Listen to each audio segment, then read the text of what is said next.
The Terraria state of the game this month was pretty underwhelming, to nobody's surprise, but we did get a sneak peek at some new backgrounds coming to the game in the next update. Me being a professional backgrounds reviewer has no choice but to, of course, rate these new additions based on how visually pleasing they are, starting with this one in the top left. This is a very sophisticated piece of art. You've got these beautiful trees in the background, these mushrooms which sort of shape out a heart, and a beautiful forest looming even further back. It's a lot more detailed and complicated than the backgrounds that Terraria has introduced previously, at least for the forest biome, which might make it more off-putting, but we don't know for sure since it's not in the game yet. I really like how this background has a little bit of everything. Trees, mountains, sunflowers, mushrooms, even a log. It's very fitting to the forest setting that this biome will be added to. So I would give this one an 8 out of 10. This next background is for the Crimson. Automatically, that should make it a 0 out of 10, but I'll put my bias aside for this one. You know, professionals have standards. The Crimson usually has pretty mediocre backgrounds if we're being honest, which will make this one stand out a lot simply for its quality. Comparing what's currently in the game to this new upcoming background, you can see the obvious improvement. The skeletons are more defined, the shading in general is better, and the colors are more vibrant. This is also the first and possibly only Crimson background to properly showcase the Crimson Caves, which further adds to its immersion. Not only will this end up being one of the best backgrounds for the Crimson biome, but it could definitely end up being one of the best in the entire game in general. I see no issues with it, 10 out of 10. This new snow biome background on the other hand, it's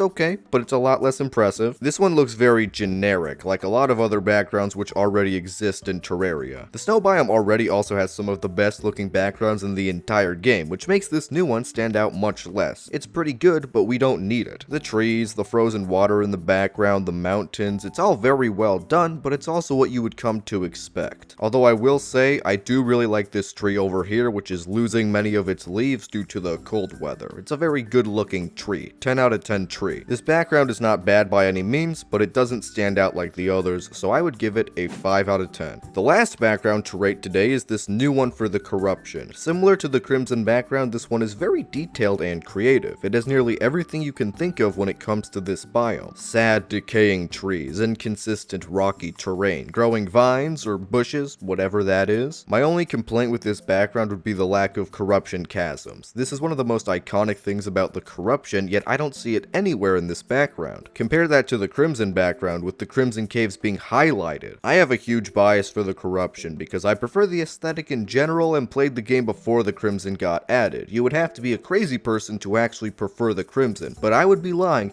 if I said that this background was better. It's still great though, 8 out of 10. And there it is, the official ratings for every new background we've seen in this recent state of the game. As always, remember to agree with me at all times because I'm the professional, and I'll see you next time. Bye-bye.